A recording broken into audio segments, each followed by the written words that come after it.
Tertúlia. Todos. Hoje é dia 6 de abril de 2014. Hoje é domingo. Esse verbete é de número 2984, tem 7 páginas, 45 logias e 15 máximos. O verbete é Senso de Autodoação Cosmoética, da especialidade Interassistenciologia. Quem escreveu o verbete, no caso, fui eu, Adriana Lopes. Vamos à definição.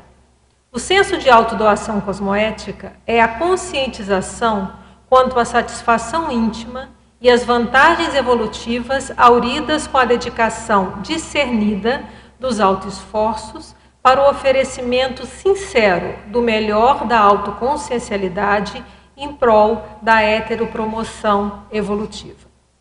Na pensenologia, o abertismo pensênico ao outro, o tempo pensênico dedicado ao encontro de soluções assistenciais. Na fatologia, destacamos a consciência assistencial, a escolha por transmitir o melhor de si para os compassageiros evolutivos, a linha assistencial de eleição, a verificação autocrítica das áreas de atuação nas quais resulta maior rendimento assistencial no atual contexto e momento existencial. A rotina de auxílio aos demais, a vida dedicada ao próximo. Na parafatologia, destacamos a autodisponibilidade holossomática para a doação fraterna, a doação espontânea de energias conscienciais, a expansão energossomática, objetivando a intervenção energética, capaz de favorecer a mesma expansão no receptor. E a expansão mental-somática, objetivando a escrita, capaz de propiciar a mesma expansão nos leitores. As ortoenergizações, dedicadas à harmonização de consciências e ambientes. Na argumentologia, nós temos aqui algumas listagens. Em doações, temos 10 tipos de doações que podem ser realizadas pelo interessado. No atributo, temos 12 qualidades pessoais importantes na aquisição e desenvolvimento do senso, no caso de doação cosmoética. Eliminações, temos indicadores, antes temos 12 repercussões do senso de autodoação cosmoética. Em eliminações, 8 condições conscienciais passíveis de serem eliminadas com a construção desse senso. E no pseudo-senso, são 11 condições passíveis de promover um sentimento equivocado de autodoação. Na remissiologia, nós destacamos os verbetes assistência sem retorno, autossacrifício, consim large, omniterapeuticologia e primeiro discernimento. Quem já precisou e recebeu auxílios providenciais, sabe mensurar o valor de disponibilizar-se para quem precisa. Assim nasce o interesse por aperfeiçoar-se na autodoação cosmoética. Você costuma disponibilizar-se holossomaticamente para auxílio fraterno aos demais? Como pode contribuir com o cosmos agora? Então, nós temos aqui 6 referências bibliográficas e vamos para a mega análise aqui com o João Paulo. Auxílio, empatia, altruísmo, prontidão, dedicação, retribuição, autoabnegação, benevolência, benignidade, fraternidade, generosidade, solidariedade, prestimosidade, disponibilidade, ortoenergização, retribuiciologia, cosmoeticologia, holomaturologia, interassistenciologia e autodiscernimentologia. Bem, antes de começar, queremos lembrar aos interessados do léxico de ortopensatas, que tem uma promoção para quem fizer a compra antecipada. Então, a compra antecipada, os 2 volumes que custam R$ 340, eles saem por R$ 272. Então, é bom dar uma olhada. Esse léxico de ortopensadas vai ser uma mais nova obra do professor Valdo, que ele vai resumir ou reunir várias das pensatas, que são as máximas, aquelas ideias, são pequenas frases que resumem todo um conteúdo conscienciológico. Então, vale a pena aproveitar essa oportunidade. Então, antes de passar para as perguntas, agora boa tarde para vocês aqui, né? E sempre perguntam, né, por que do verbete. Então, eu vou já me adiantar e dizer, contextualizar a questão de escrever. Eu já tenho estudado censos há algum tempo, esse é o 8º censo que eu apresento aqui. E essa questão do autodoação, ele faz parte de uma série de observações que eu venho tendo ao longo desse tempo todo. Quer dizer, eu já faço trabalho voluntário na Conscienciologia, já tem quase 2 décadas, né? E nesse tempo, a gente vê, às vezes, comentários de pessoas, nos mais diversos locais por onde eu já passei, né? Estranha, às vezes estranha que você se dedica àquilo, estranha porque é uma disponibilidade, às vezes, que você tem para esse tipo de trabalho. Às vezes estranha que quando vai num curso, às vezes, de Conscienciologia, vê pessoas, às vezes, super cheias de títulos, né, doutorados, não sei o quê, a pessoa está lá segurando o microfone, está fazendo o trabalho que é necessário no momento. Então, em função disso, eu comecei a raciocinar, o que é isso, né? E aí eu comecei a pensar que seria um senso de autodoação. Quer dizer, de alguma forma, há um sentimento, há uma sensação, um juízo da importância daquele trabalho, de contribuir para aquele trabalho. E lembrando que essa questão de senso, como eu entendo, ele tem percentuais. Então, desde a pessoa que não tem nada, até que você tem 10%, 20%, 40%, até 100%. Eu diria que os 100% de senso de autodoação cosmoética provavelmente são serenões, porque já estão doando tudo com uma certa tranquilidade. A gente pode lembrar do reurbanizador, que ele é um serenão, parece que é um dos mais potentes, né, pelo que se tem conhecimento, e ele veio renascer aqui num corpo de idiota, quer dizer, todo defeituoso, quer dizer, que é mais doação que essa, né? Então, isso para a gente começar a contextualizar. Então, foi esse o motivo da reflexão para chegar aqui no verbete. Eu vou agora responder algumas perguntas dos teletertulianos. Pensenologia, página 27. Última linha. Poderia aprofundar o tempo pensênico dedicado ao encontro de soluções assistenciais? É porque o tempo que a gente tem na nossa cabeça, né, a nossa vida íntima, é o que a gente tem de mais precioso e é o que a gente tem que ninguém mete a colher, como assim dizer, né? Aquilo que está sob o nosso controle em tese, tirando as intrusões, né, mas em tese ali nós estamos, o tempo que a gente gasta pensando. E nesse autodoação cosmoética, cada um pode avaliar o tempo que gasta pensando em outras pessoas. Então a gente tem o gasto que a gente vai ter que pensar na gente mesmo, né? Tem até... É um egocentrismo até evolutivo, de certa forma, compulsório, que você tem que tomar cuidado, você tem que comer, você tem que fazer uma série de coisas, mas desse tempo do nosso pensamento, quanto que a gente dedica às outras pessoas? Então, e uma solução assistencial. Às vezes, você vê o problema da outra pessoa e você vai tentar achar uma solução para isso. Parafatologia, 5ª linha. Poderia falar sobre os solilóquios ocupados produtivamente com o outro e a linha assistencial de eleição? Como escolhera? Olha, o solilóquio ocupado produtivamente com o outro é isso que a gente está falando. A gente até já defendeu o verbete aqui, solilóquio, né? Que é justamente essa nossa conversação íntima, as horas que nós ficamos conversando conosco mesmos. E o que desses solilóquios, dessa nossa conversa, nós estamos dedicadas a esse teor os outros. Então, também é uma pesquisa. E a linha assistencial de eleição, se você vê a frase que vem logo depois, a ideia é esclarecer isso. Que fala o seguinte, a verificação autocrítica das áreas de atuação nas quais resulta maior rendimento assistencial no atual contexto e momento existencial. Então, isso é uma orientação que eu já vi o professor Valdo dar diversas vezes, e é uma que eu procuro seguir de certa forma, né? Ver essa linha assistencial de eleição, eu vejo que tem a ver com o momento evolutivo. Não necessariamente é a mesma durante toda a vida. Pode ter pessoas que sejam. Mas essa flexibilidade de ver aonde eu rendo mais agora. Não é que você vai mudar cada dia de 3 em 3 meses para num lugar. Não é isso, porque aí você não vai render nada. Porque tem até o tempo para você render em alguma coisa. Mas é essa percepção de você descobrir. Então, como escolher? Você tem que avaliar, primeiro, aquilo que você faz com uma certa competência, de certa forma, né? Aquilo que você faz bem. E dentro daquilo, Qual que rende mais? Que rende no sentido evolutivo para você e para os outros.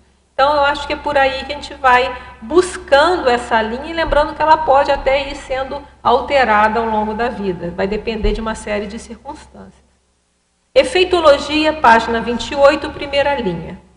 Como funcionam os efeitos da gratidão na automotivação interassistencial e, em seguida, os efeitos revigorantes do mimo energético. Como intensificá-los? Olha, o efeito da gratidão na automotivação assistencial, até um dos verbetes de senso que a gente defendeu aqui foi o senso de gratidão.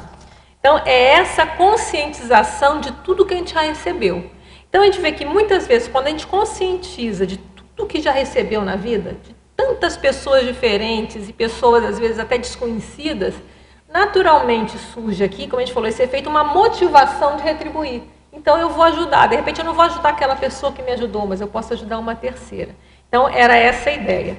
E, nos efeitos revigorantes do mimo energético tem um verbete do professor Valdo, não sei se você já leu, que é aquele presente que você dá, aquele mimo, né, que você dá para alguém cheio de energia. Então, acho que quem já recebeu aquele presente, assim, às vezes inusitado, e que um livro, pode ser uma flor, não importa o que seja, e aquilo dá um sentimento de tranquilidade, ou de alegria, ou de satisfação, de contentamento. Então é isso, ele revigora, naquela hora a pessoa fica satisfeita. Então a gente pode receber, como também doar, né? Fazer os mimos energéticos, dar os presentes. Agora um outro tertuliano, né? Na parafatologia, página 27, segunda linha. Poderia comentar a autodisponibilidade holossomática por a doação fraterna. Se você olhar naquela lista de doações que nós temos na página 30, a número 4 é justamente o holossoma. Então entra lá, ó, escagem lúcida. Na hora que a pessoa faz uma escagem lúcida, que ela vai lá e vai pegar uma consciência, uma consciex no caso, uma consciência extrafísica, adoecida, né, que está lá toda alterada. A gente vai puxar na escagem, você puxa e fica segurando ela na sua psicosfera até ela conseguir ficar mais calma e os amparadores encaminharem. Você está doando o seu holossoma. Então, você está doando ali as suas energias, até o seu soma, de certa forma, que a pessoa pode ficar mais próxima. Então, você está fazendo uma doação para essa consciência. Outra questão é a semipossessão benigna. Por exemplo, no curso ECP2 é um exemplo de semipossessão benigna. A consciência lá, no caso o EPICOM, ele permite que uma consciência, no caso um amparador, acople com ele, quer dizer, vai utilizar o corpo e as energias dele em prol de uma assistência. Então, também é uma forma de a gente estar doando um holossoma, né? A pré-maternologia, que existe também um verbete, mas acho que é no DAC, né, no Dicionário de Argumentos da Conscienciologia, que é aquela condição relatada pelo professor Valdo, que durante, se eu não me engano, 30 anos, ele ficou com uma consciex, no caso era uma consciex extraterrestre. Então, ela tinha um formato, ela não teria o formato humanoide igual o nosso, e ele mantinha essa consciência ali num intercâmbio de auxílio, para que ela fosse preparando o psicossoma dela para renascer, né, com essa outra forma. Então, quer mais doação que isso? Também a gente entende como uma doação violenta, você está doando tudo ali, né? E por último, a TENEPS 24 horas, né? Caso ali que a professora Pilar já defendeu o verbete, não defendeu? Então, que é justamente isso, até a 24 horas a pessoa está disponível o tempo todo, holossomaticamente, para assistência. Precisou, os aparadores já sabem que ela vai lá disponibilizar energia, ela vai trabalhar. Então, esses são exemplos aqui da sua pergunta, né? A pessoa, então, ela está disponível para disponibilizar o tempo, não só o tempo físico lá, mas também todos os outros corpos dela. E na parafatologia, página 27, terceira linha de baixo para cima. Gostaria que comentasse a expansão mental somática, objetivando a escrita, capaz de propiciar a mesma expansão dos leitores. Como é que a gente entende isso? Na hora que a pessoa se predispõe, toma lá todos os cuidados que ela pode, dentro do possível, trabalha com a energia, e ela tenta, na hora que escrever, colocar o máximo de expansão que ela conseguiu. Então, se ela expande as energias, ela permite que venha uma intuição dos amparadores. Então, de certa forma, ela está ela está se predispondo, objetivando para que aquela escrita possa fazer a mesma coisa, que aquela ideia também possa expandir, aumentar o soma de quem for ler. Então a gente entende, que a gente vê que isso também é uma forma de doação. É você buscar escrever da melhor forma possível, e entra o outro verbete que a gente já defendeu, o teto da autocompetência, tentar fazer para que isso possa gerar esse tipo de efeito. Então temos também aqui na fatologia, página 27, final da 4ª linha. Poderia exemplificar sobre as concessões cosmoéticas? A concessão cosmoética tem contrário de exigência. Uma coisa é exigência, outra é concessão. É o abrir mão. Então, às vezes, a pessoa pode abrir mão de direitos, abrir mão, às vezes, de cargos, abrir mão de coisas, às vezes, que ela tinha todo o direito, entre aspas, em função da assistência. Ela, não, o melhor é eu abrir mão disso, por exemplo. Então, isso que chama concessão cosmoética. A gente fala, isso é muito importante também no relacionamento de casal, não só de casal, de amizade também, né? A gente sabe a hora de vai ceder para o outro e a hora que a gente não pode ceder. Então, a cosmoética entra ali, de saber esse limite da concessão. Para a fatologia, final da penúltima linha. Poderia aprofundar as alternizações dedicadas à harmonização de consciências e ambientes. Isso tem uma correlação também com a TENEP 24 horas, né? É uma forma de doação cosmoética. Na hora que a pessoa, quando a gente faz aquela pergunta, né, no final aqui do verbete, como é que você pode contribuir para o cosmos agora? Uma forma é começar a esterilizar as melhores energias para o cosmos. Já está ajudando. É uma gotinha d'água? É uma gotinha? É, mas já começa a fazer um volume, já começa a melhorar um pouco a atmosfera da Terra. Então é mais ou menos por aí. Essa predisposição para energizar de uma forma mais harmônica também seria uma doação cosmoética. Efeitologia. Poderia explicitar os efeitos evolutivamente inassistenciais do assistencialismo. Aí eu até peguei aqui o AIS para me ajudar. Vamos ler a definição de assistencialismo. Doutrina, sistema ou prática que preconiza ou organiza e presta assistência a membros carentes ou necessitados de uma comunidade nacional ou mesmo internacional, em detrimento de uma política que os tire dessa condição. Eu estou dizendo a questão da dependência. Assistencialismo é você ajudar criando dependentes. E outra tem até uma segunda acepção. Sistema ou prática que se baseia no aliciamento político de classes menos privilegiadas através de uma encenação de assistência social. Eu acho que a própria definição já mostra esses efeitos inassistenciais, quer dizer, a pessoa aparentemente está fazendo uma assistência, mas na verdade há uma má intenção, há uma intenção dúbia e cria dependentes. A pessoa ela vai criando aquele dependente em vez de ir lá e curar. Então, em vez de ir lá e dar um remedinho para curar a ferida, fica só trocando curativo para ir ficando lá com a pessoa. E lá vai falar.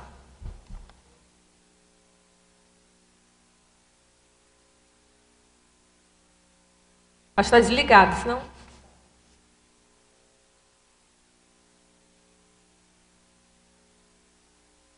Então, é para a evolução. Então, vamos explicar. É inassistencial em relação à evolução dela e do outro. Isso que a gente pensou, tá? Porque, olha só, os efeitos são evolutivamente inassistenciais. Quer dizer, inassistencial para a evolução. Porque, vamos supor, o que eu pensei?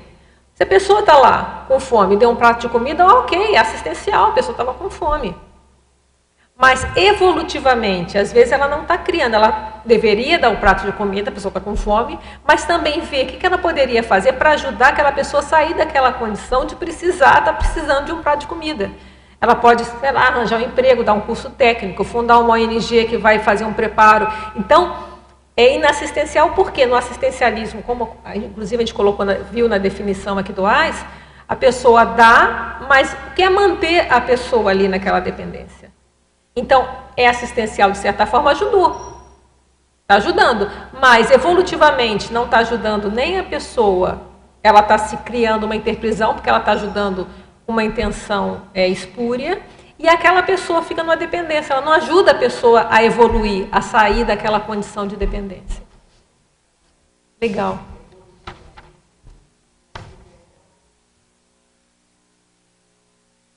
Exatamente. Mas seu microfone não está bom. É isso. Então, não ajuda a pessoa a se tornar assistente. Quer dizer, ela não ajuda a pessoa a seguir em frente. Sim. Ok? Agora tem uma outra... Pode perguntar. Vocês podem me interromper também, que a gente depois vai continuando aqui. É o seguinte, é a respeito do que você falou um pouquinho antes, quando você estava preparando assim, o verbete, que você disse do serenão. Que o serenão, então, ele tem uma doação de 100%. Isso. Se a gente conseguisse analisar, né? Então, um total de 100%. E que, para nós, nós não chegamos a isso.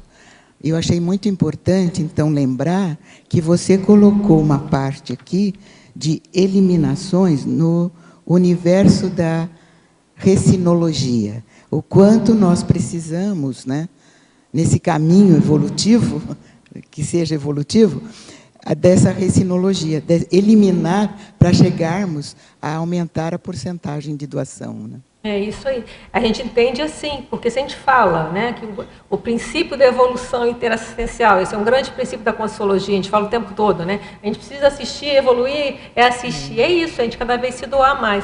Eu até trouxe, tem um capítulo aqui que eu gosto demais, no Projeções da Consciência, que é a lição de fraternidade, que todo mundo já deve, não sei se todos conhecem, quem não conhece, recomendo. Esse livro tem para baixar lá na Editares. Também, né? E tem um verbete também. Mas esse aqui é o original, né? Então, fala aqui, quer ver? Quando fala da monja, no caso uma serenona, ela não perde tempo um minuto, quer ver? Ó.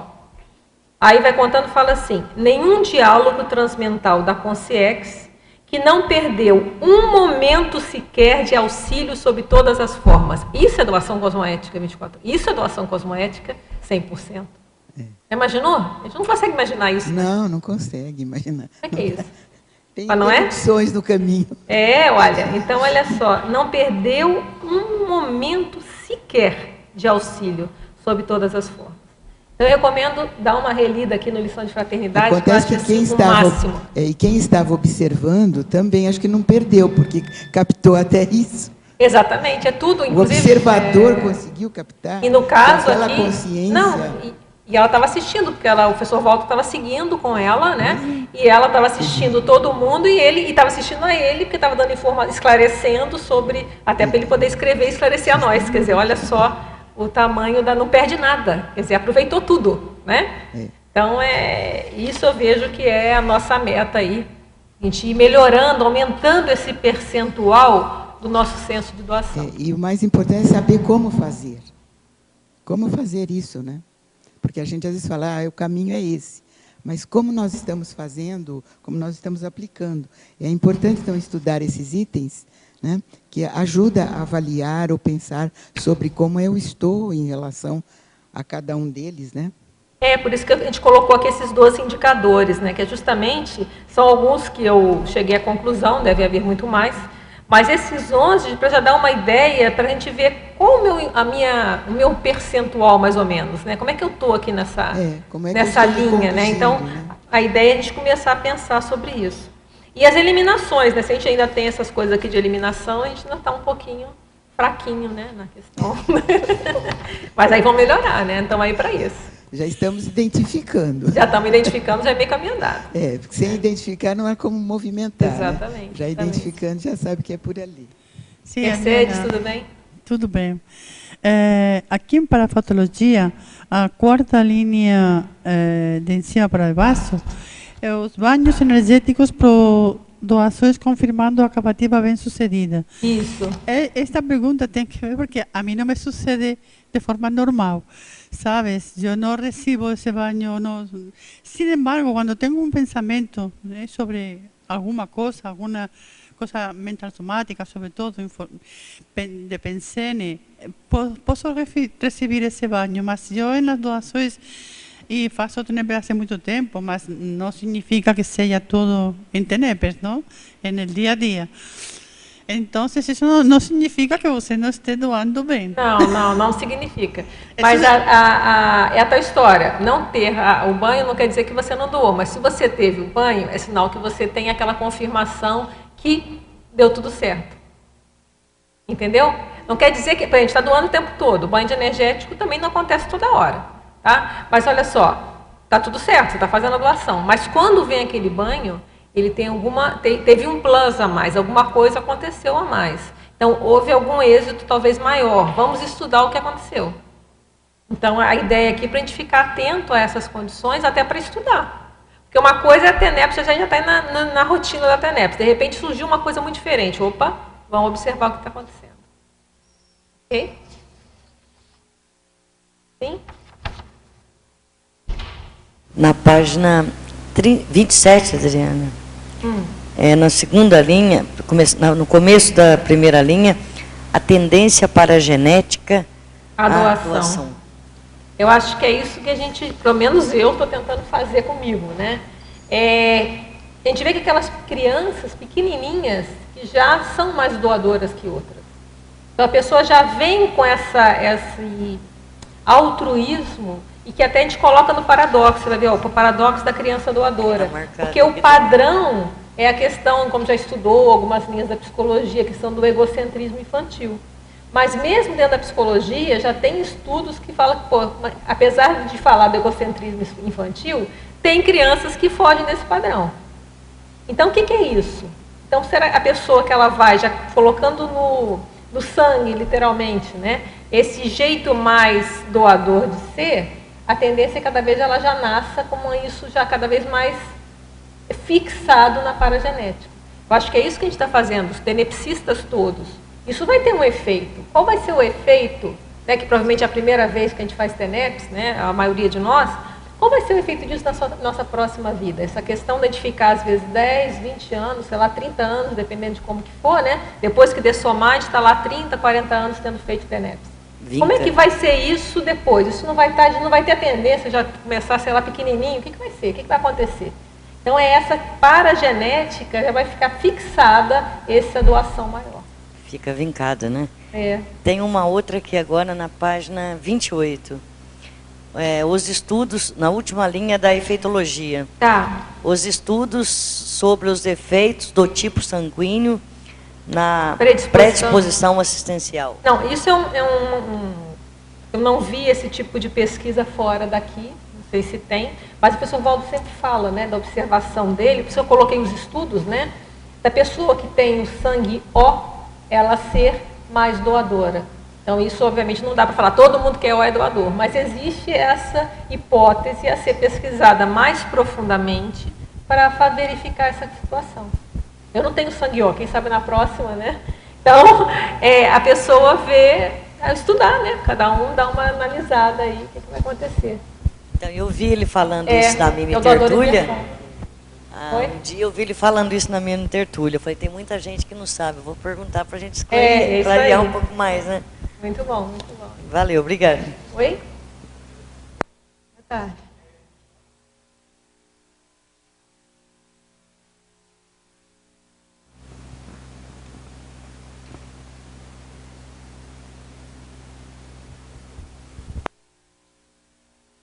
Tudo bem. Tem algumas dúvidas aqui no comecinho do verbete na fatologia. Vamos lá. Tem como dar um exemplo da renúncia ao próprio ego em prol de metas evolutivas prioritárias, que não seja, por exemplo, abandonei um emprego que ganhava muito e vim para cá. Algum exemplo assim que, olha, esse aqui foi realmente, eu fiz isso porque isso era o mais importante. Para sair daquela superficialidade. Sim, olha só. Vamos pensar. Essa do emprego também eu acho que é uma grande renúncia do egão. Não só, pensa só em emprego, às vezes cargo, às vezes função, às vezes uma série de situações que você vai abrir mão. Às vezes é uma função, é um cargo. Não necessariamente um cargo que seja na socinha, às vezes até aqui mesmo. Às vezes você abre mão em função, então você renuncia ao egão. E às vezes não, às vezes, por exemplo, você está para fazer um projeto seu lá, muito bom. E às vezes não é o momento, você vai se engajar em outro, porque você vai porque aquilo às vezes não é, naquele momento não ia ser o melhor. Agora, outra coisa que também que é importante também nessa renúncia, que talvez te ajude, não sei, você já viu aquele verbete de descensão cosmoética? Eu já, mas não com detalhe. Dá uma lida do professor Valdo. Às vezes a pessoa desce, a descensão da cosmoética, então você não aparenta tudo que você sabe, você às vezes aparenta, é o low, né, mais abaixo, para poder às vezes fazer assistência. Isso é uma renúncia do egão. Porque em tese o egão, não, peraí, eu sou o máximo. Aí você vai mais baixinho, não, deixa bem. Então eu estou pensando exemplos aqui para poder te ajudar a pensar nisso. Vai, Pilar. Se transformou em musgo para poder fazer. Não, isso aí é uma super decisão. Eu não sei, mas aí eu acho que ajuda a clarear bem, porque é bem distante do nosso conhecimento, né? E da nossa capacidade até. Então aí fica bem, né? Ainda não dá para eu ser musgo assim. E eu vejo que essa questão do egão realmente é o que a gente está fazendo egocídio, né? De certa forma, vamos dar um exemplo ali, então, como eu falei, já que talvez te ajude, a pessoa não largou emprego não, a pessoa é o hiper, doutor, sei lá, de não sei o quê, eu tenho um super cargo. Ele entra num curso de Conscienciologia e vai lá cuidar do microfone. Não é todo mundo que topa isso. E vai lá puxar colchonete, e vai carregar cadeira. É uma decisão do egão, senão não, egão, como? Então, e isso às vezes, essa disponibilidade, para a gente já se tornou muito natural, para a gente tão natural isso que ninguém dá bola, né? Mas já vi exclamações de alunos, olha, mas estranharem. Eu falei, então qual a diferença? Por que para mim já ficou tão natural, para mim e para a turma que eu convivo, e para outras pessoas ainda causa uma certa estranheza? Então, eu entendo isso, a gente poderia ser um outro exemplo de renúncia do egão. Eu não estou preocupado com ele ali. Ai, como é que vão ver? Não estou vendo, eu quero o trabalho, precisa, não tem ninguém. Sou eu, então sou eu mesmo que vou fazer, por exemplo. Tá? Entendi. Um outro ponto é como fazer, né? Você fez aqui a verificação autocrítica das áreas de atuação nas quais resulta maior rendimento assistencial no atual contexto e momento. Isso é a pessoa. Como? Eu estou ralando para ver a minha. Olha só, pensa bem. Você tem que ir fazendo. O que acontece? Às vezes a pessoa tem um travão, né? Trava, não faz nada porque estou vendo a minha linha de eleição. Então, não faz nada. Vai fazendo. Então, se engaja, seja lá no Mais C. Vai fazendo trabalho. Naturalmente, você vai vendo o que vai rendendo mais. Então, às vezes você faz uma coisa, não dá o menor ibope. Você faz uma outra, ajudou muita gente. Já vai dando. Então, esses indicadores, eu não vejo como uma fórmula de bolo. Sabe? Eu vejo que cada caminho de cada pessoa é um caminho singular. Pelo menos para mim, eu nunca tentei seguir fórmula. Então, cada caminho é singular. Então, cada pessoa ela tem que ir vendo. Agora, vai fazer. Porque se a pessoa não faz, aí fica aquela idealização. E aí que eu não vou fazer nada. Então, vai. O que você está achando? Vai fazendo. O que é? Qual área? Qual IC? Ou qual, falando de voluntariado, né? No caso aqui. Onde você vai? Vai indo. Vai trabalhando e naturalmente você vai percebendo. Aquilo vai dando resultado ou não.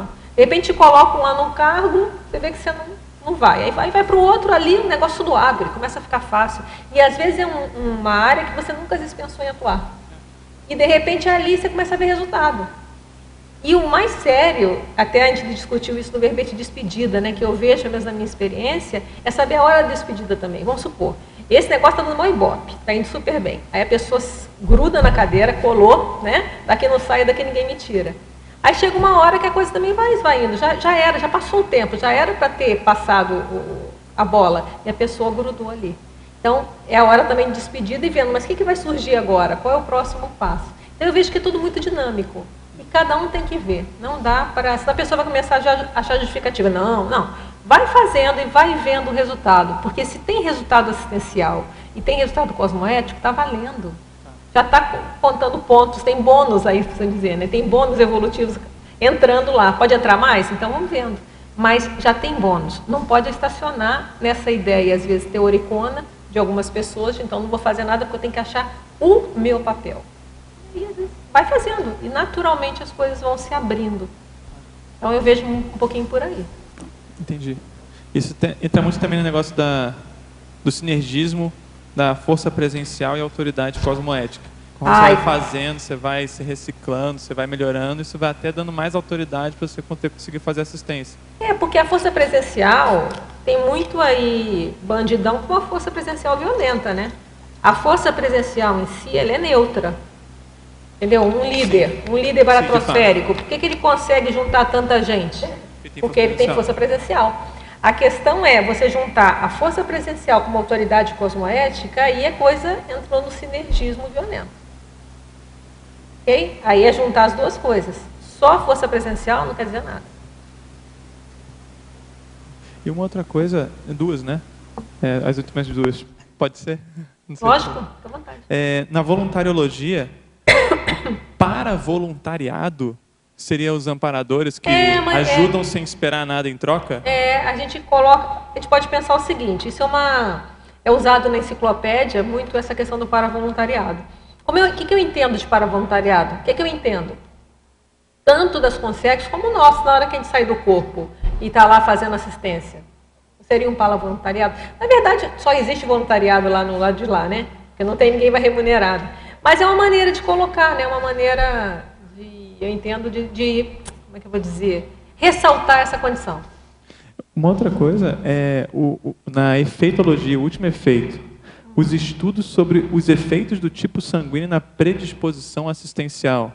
Para identificar o doador universal, isso tem relação com o temperamento da pessoa? Não, isso aí eu também não sei mais coisas sobre isso. Só achei que deveria citar isso no verbete em função de ser autodoação cosmoética. Okay. Por isso que a gente colocou os estudos. Entendi. Porque quem eu vejo falar disso é o professor Valdo, que ele tem estudos que vê a relação do sangue O, né, no caso o O negativo, né, que parece que é o doador universal, com uma pessoa mais assistencial. Mas dizer que isso então todo mundo que é negativo, eu não afirmaria isso. Mas são estudos para serem observados, é mais uma análise, é mais uma indicação. Entendi. Então eu achei que deveria citar isso, não poderia ficar sem citar. Por isso que a gente coloca os estudos, não está afirmando nada, mas existem estudos com essa correlação. Obrigado. Ok? Sim?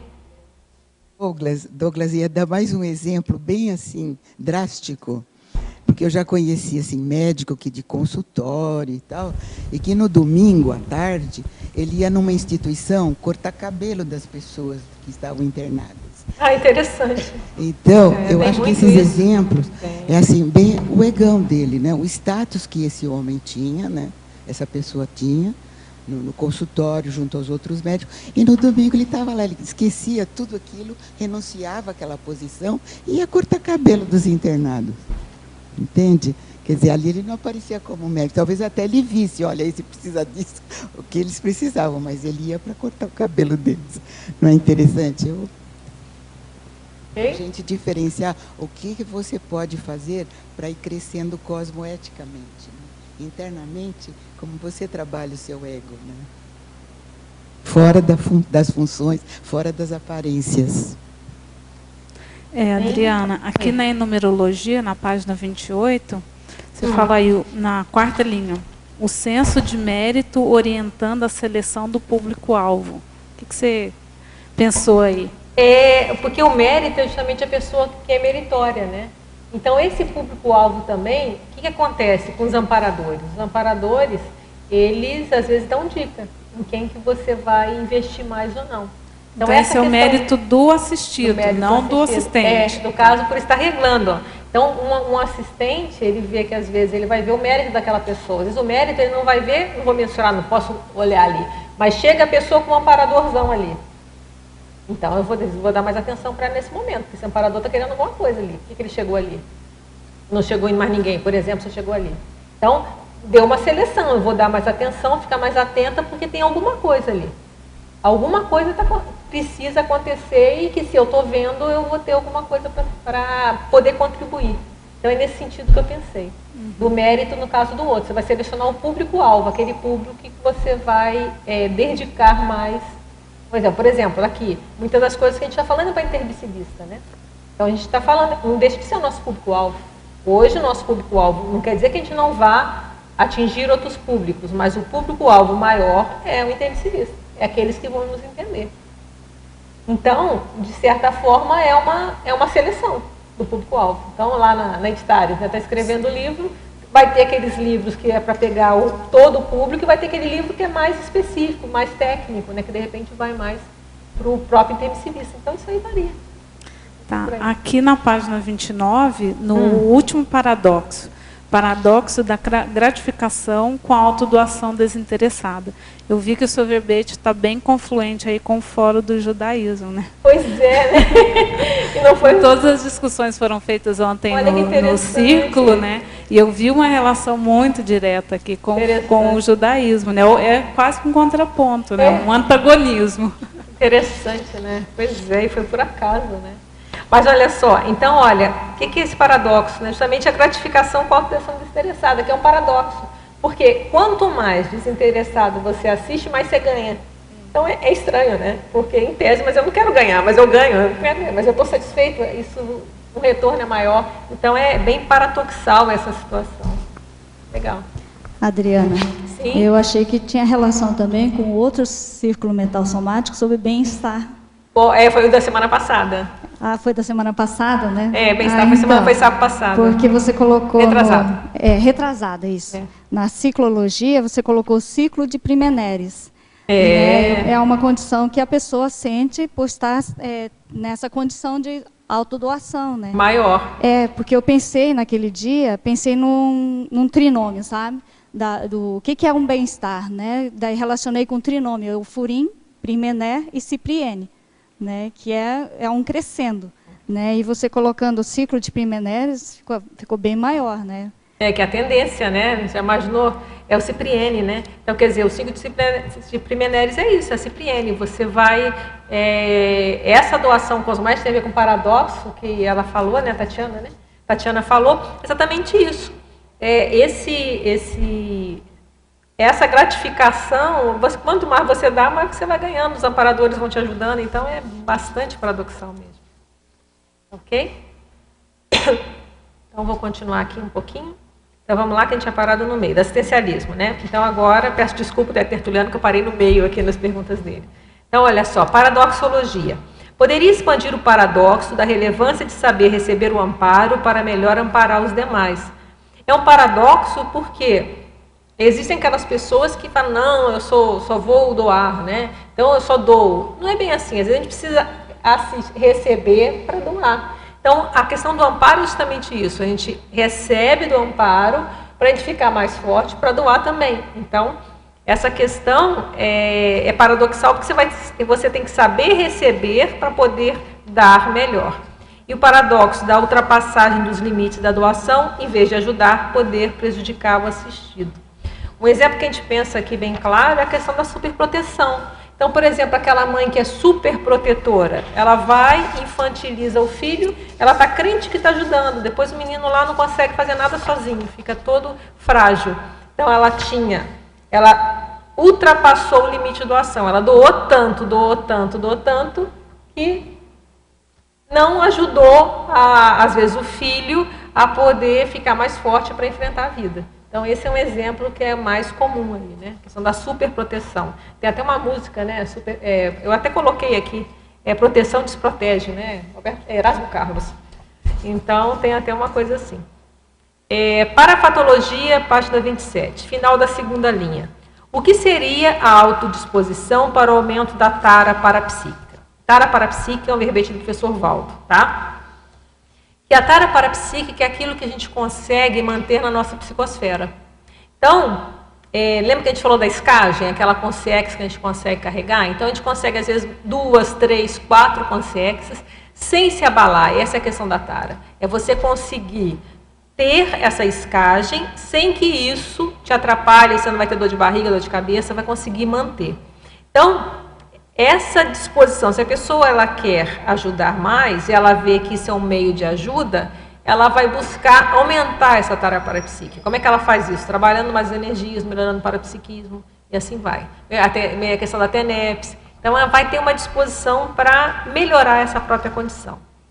Efeitologia, página 28, penúltima linha. Já existem estudos sobre o efeito sanguíneo na predisposição assistencial? Esse aqui eu acho que a gente já falou bastante. Pseudosenso, poderia explicar o item suicídio lento? Então, vamos lá.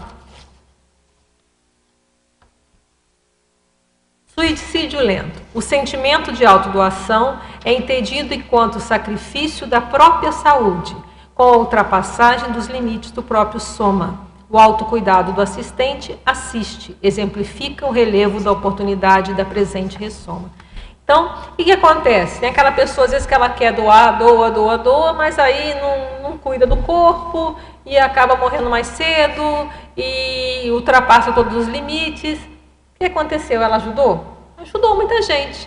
Mas acabou queimando a vela da vida, como fala pelas duas pontas. Ela poderia ajudar mais. Então, em vez de ajudar 60 anos ou 50 anos, ela vai ajudar 30, porque morreu antes do tempo, ajudou 20.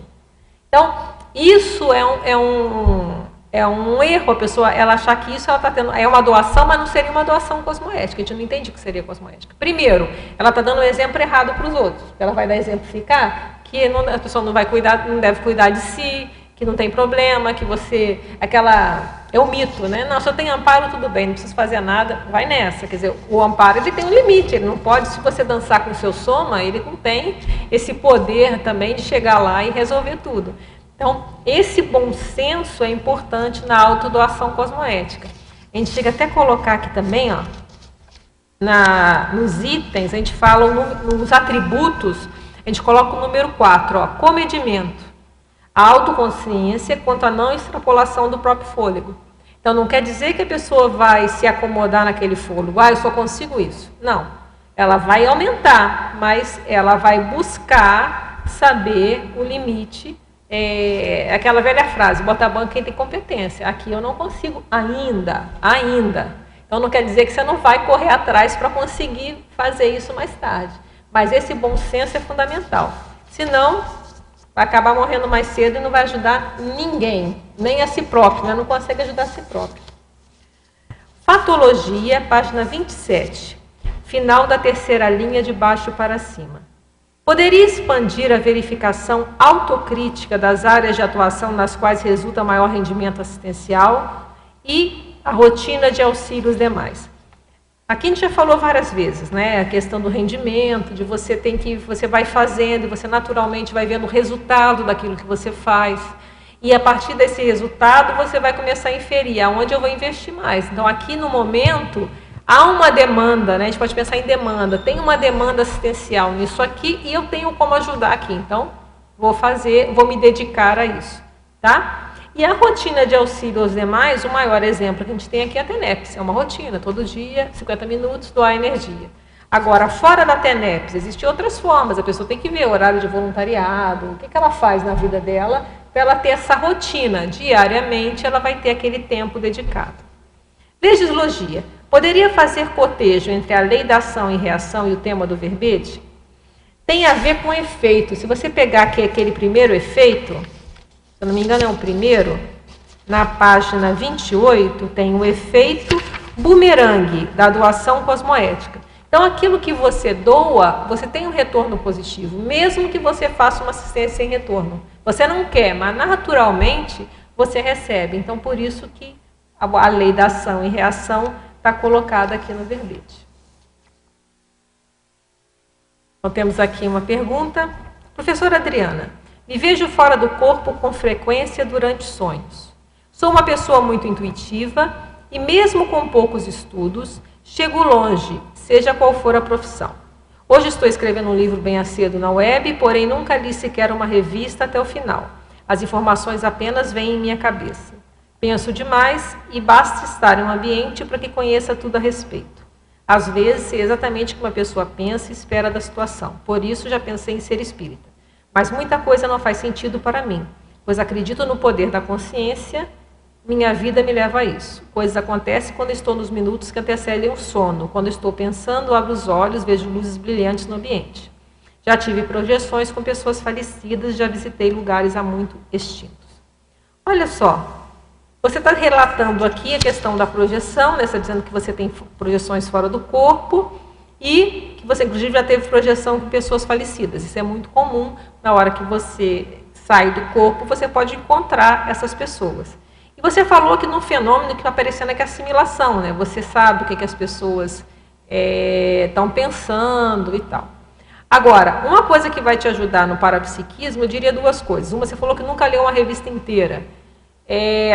Melhorar a sua concentração mental te ajuda no parapsiquismo. Não dá. O parapsiquismo, ele exige atenção, ele exige concentração para a gente conseguir vivenciar essa dimensão intrafísica em paralelo com a dimensão extrafísica, levando de eleito... Oi? Exatamente, a questão da intelectualidade e tal. Então, outra sugestão que eu tenho, eu acho que você precisa estudar mais sobre isso. Você está aqui dizendo que é de São Paulo. Eu vou te dar o telefone do IIPC de São Paulo. Você pode entrar, o Instituto é Instituto Internacional de Projeciologia e Conscienciologia. Lá tem um curso chamado CIP, né? que é o, não me lembro agora o que é o curso integrado de Projeciologia, né? Que ele vai te ajudar a entender mais essa questão da projeção, você vai ter mais informações, isso pode te ajudar bastante. Então, eu vou te passar aqui o telefone do IPC de São Paulo, não sei se você mora na capital, mas aí lá eles já te avisam direitinho. O telefone que eu tenho aqui é 11 32 87 9705. É isso mesmo, Robson? O telefone de São Paulo, IPC São Paulo. Ah, tá. Então, olha só. 11 32 87 97 05. Então, 11 é o DDD, mas ele é de São Paulo, né? Tá? Então, você dá uma olhada, senão você olha o site do IPC, que também, isso aqui foi tirado de lá, mas se tivesse alguma alteração, eles vão também te informar. Então, eu vejo que a melhor solução para você agora é essa. Vai lá que você vai estudar, não é? Vocês me ajudam, não é isso? Vai lá, o pessoal vai acolher, vai fazer o CIP e vai entender um pouco desses fenômenos todos que você está colocando aqui e vai te ajudar a fazer o que você precisa, dar uma estudada. Tem o Projeciologia, aquele tratado grande, aí você começa a ler aquilo e vai aumentando a sua capacidade de concentração. Você vai ver que isso vai ajudar. Então, esses fenômenos que você vai ter hoje pode ser qualificado. Você começar a ter esses fenômenos de uma forma mais até qualificada com a sua concentração. Tá bom? Na 32, o item 3, desleixo, você pode comentar? Tá, vamos ler aqui. É na 32. Desleixo. Então, isso aqui está dentro dos pseudocensos, né? Que parece que é um senso de autodoação, mas não é. O sentimento de autodoação surge apenas para as demandas exigindo menos trabalho e sem necessitar da saída da zona de conforto. É aquilo assim, eu ajudo, mas olha, eu ajudo só se for domingo, de tarde, se alguém me buscar aqui de carro, né? Então, a pessoa cria uma série de condições que ela só ajuda com essa condição. Ah, eu quero também que você me dê um lanchinho, não sei o que, rarará. Então, a pessoa, ela criou, estou dando um exemplo aqui hipotético, né? A pessoa, no caso aqui, ela cria uma série de condições para ajudar. Então, ela ajuda mais ou menos. Por que é desleixo? Porque ela está deixando de ajudar muita coisa. Porque se ela limitou só para uma determinada condição ideal, eu só faço se tiver isso, aquilo, senão eu não faço nada. Então, de certa forma, ela não está saindo da zona de conforto. E a gente fala, o verdadeiro benfeitor não mede esforço no atendimento aos pedidos de assistência. Então, se precisa, se tem uma demanda, vamos fazer o que é preciso. Não, então a pessoa não vai olhar primeiro o conforto dela, ela vai olhar o que ela precisa ser feito, obviamente com discernimento. Entendeu? Então é isso que a gente pensou. Ok?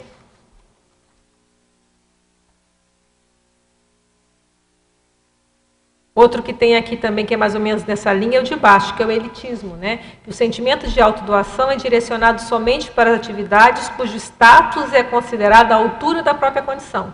Então, eu só faço se for naquilo que eu acho que é a minha condição, senão, não faço não. Tá certo? Então, quem realmente quer ajudar, disponibilize para executar o prioritário no momento evolutivo. Ok?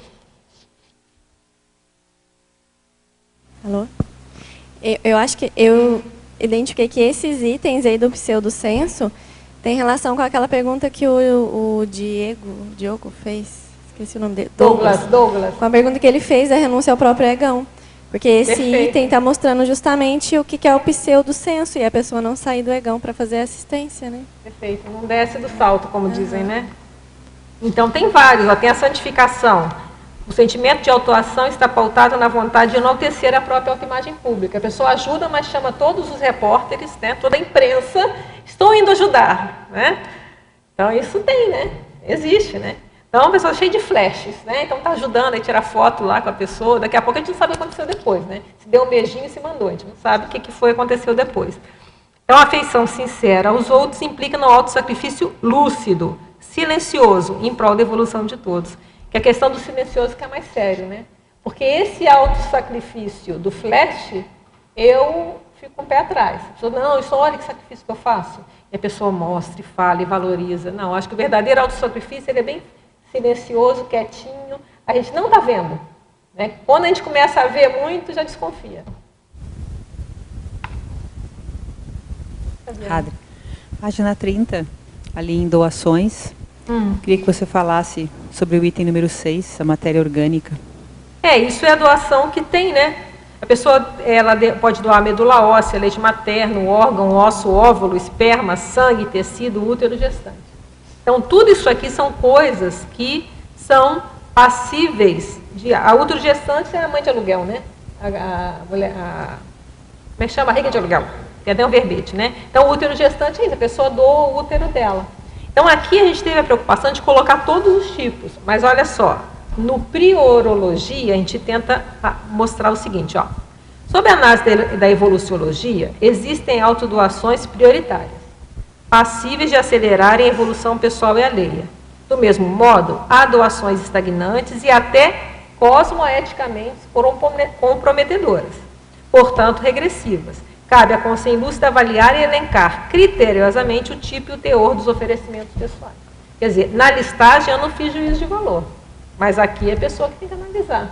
Por exemplo, a pessoa vai ficar doando esperma. Apareceu, foi no jornal, eu vi esses dias na televisão, é um homem, se não me engano, eu não sei se ele é da Dinamarca, eu sei que ele tem não sei quantos filhos, ele doa esperma.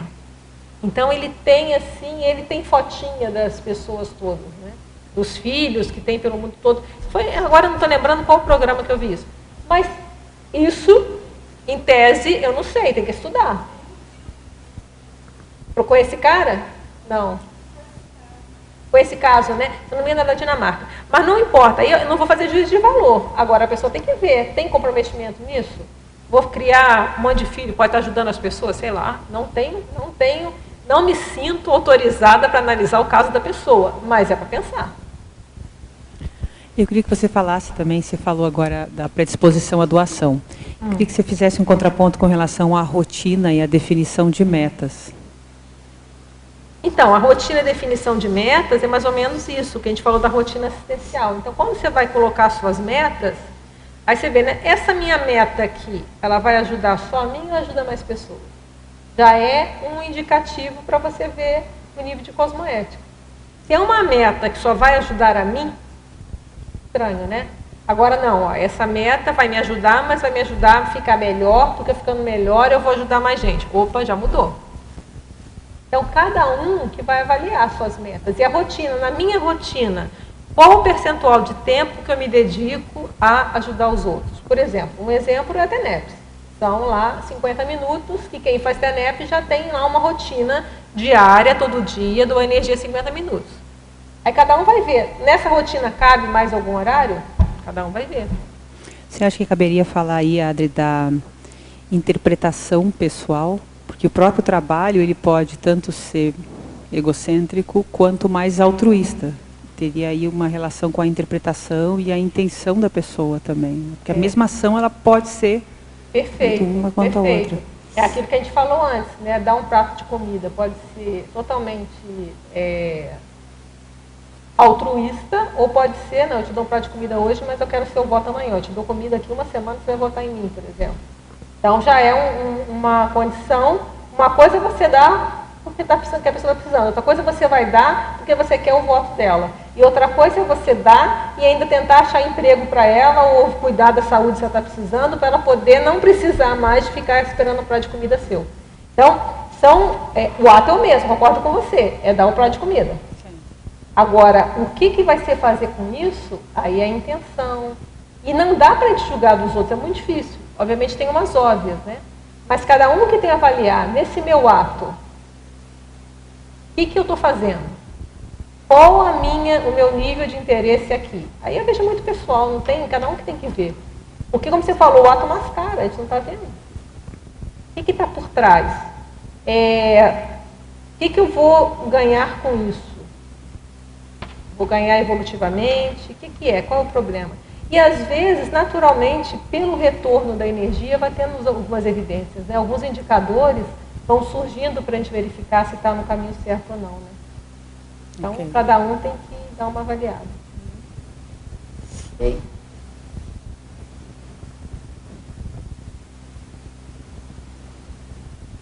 Aí, deixa eu aproveitar o microfone, que eu tenho mais uma aqui na página 31. Eu não sei se você já falou. Vamos lá. O item número 10. Mas, só tem um 10 aqui. Pacificação.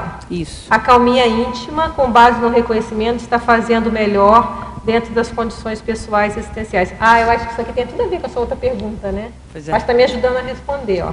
Porque, olha só, você falou, né, como é que se a ação é a mesma, né, qual é a diferença? Um indicador, que está colocando como indicador, é isso, ó. Se você, no fundo, você tem aquela tranquilidade, você está fazendo o melhor que você pode, já é um indicador de que você, de certa forma, está no caminho certo.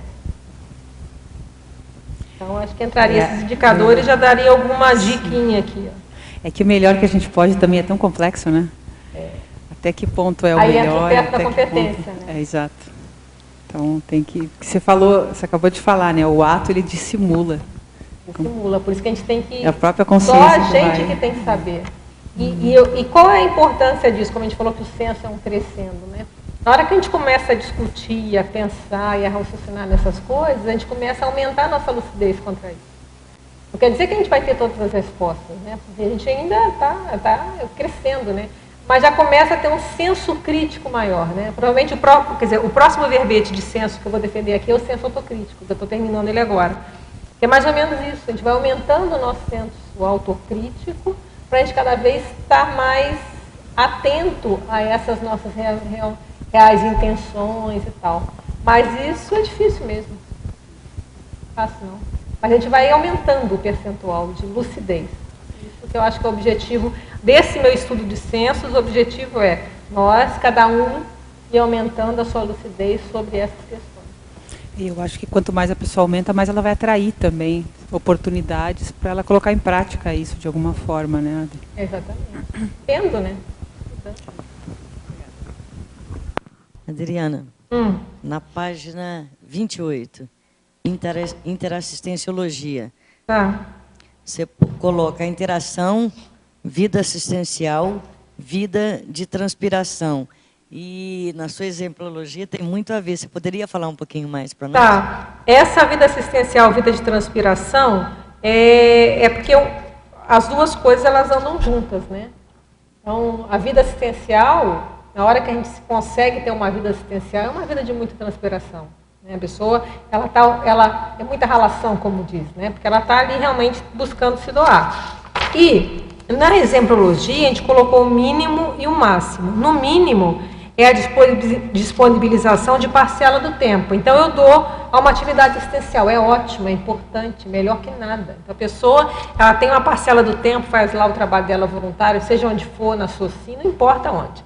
Ela, naquele momento, ela vai lá e ela está ajudando. Tá. Agora, qual seria o máximo? É aquilo que a gente falou do 24 horas. Então, o tempo existencial dela, o tempo todo, 24 horas, ela está fazendo assistência. Então, isso é que a gente... Vamos chegar lá um dia. É a monja. Não perde um minuto. Então, uma coisa a gente pega, essa parcela vai variar, né? Um dá 1 hora, outro dá 2, outro dá 3. Quer dizer, cada um dá um dia de semana, outro, cada um vai variar. Agora, chegar nesse o tempo todo, aí é muita vida de transpiração, né? Vai ser muitas vidas de transpiração para a gente conseguir chegar nisso aí. Está lá na frente, né? Vamos lá, devagarzinho, né? Devagarzinho a gente chega lá.